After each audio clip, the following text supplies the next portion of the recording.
tu na tam sa sao mà kiểu hay thì thay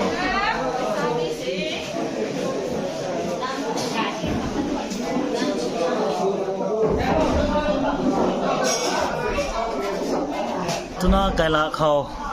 dạo mua khát tâm dòng khát thế tu na nay mình tổng cái này cùng cái mấy tầm dòng một đáy mại đi đời thêm lại nói rằng tầm dòng có mình thợi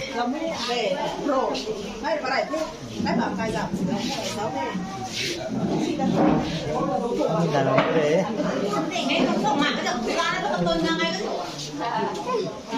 nó thấy nó với này bận rượu không thì hơi